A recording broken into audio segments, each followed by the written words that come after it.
Let's start with knees wide, feet together, child's pose. Sit the hips back on the heels, slide the arms forward, letting the head rest on the floor. Notice that initially when we come into child's pose, we probably feel our knees, ankles, hips, maybe even our shoulders stretching a little bit with our arms reaching forward.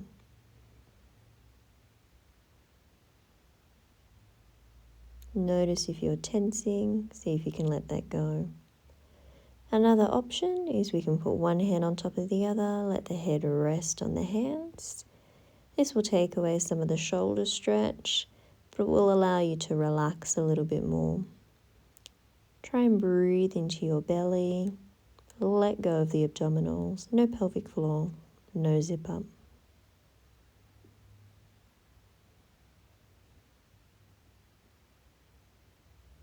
Another option is to wrap the arms around the side. Let the forehead rest on the floor. Just allow the shoulders to roll forward towards the floor. Notice our upper back rounds really easily. We're trying to take that curve down through the lower back, tailbone drawing down towards the floor.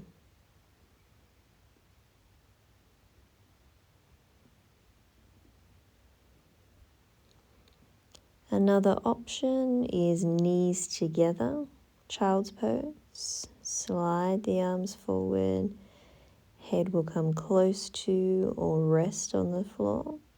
Now everybody is different. I find knees together, child's pose, much harder than knees apart. The lower back gets a little bit stronger stretch because the body can't relax down through the legs like it does when we have knees apart. By now, hopefully we're starting to feel lower back and sacrum stretching. Try it with the hands stacked, forehead resting, breathing into your belly, but there's a little bit less space now. So imagine breathing more into the lower back and the side ribs because there's still expansion when you breathe. Imagine that expansion through the whole waist.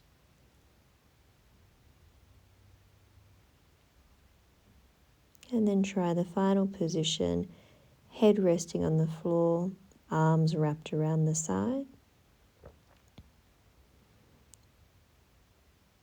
And there still might be knees, hips, shoulders, or other things you're noticing.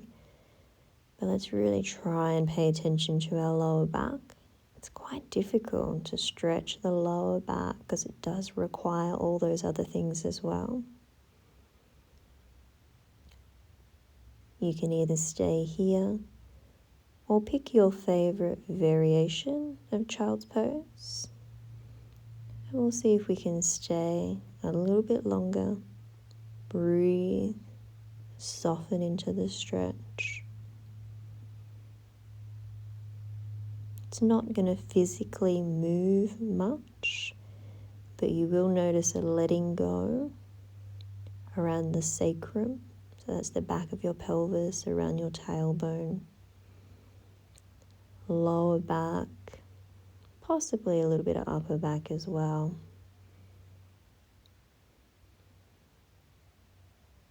And this lower back flexibility makes it so much easier to do your abdominal work and your rolling.